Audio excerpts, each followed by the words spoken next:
Reinforcement connectors are family-based and fully customizable, and each team member can use them according to their needs. Rebar connectors interact with the rebar that they connect to, facilitating change management. Structural engineers can use schematic connectors to define the requirements. Detailers can use them to produce shop drawings.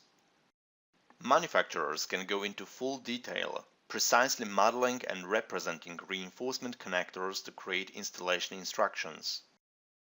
You can add the connectors to groups, assemblies, and partitions with unique coupler numbering, and you can export them to various formats.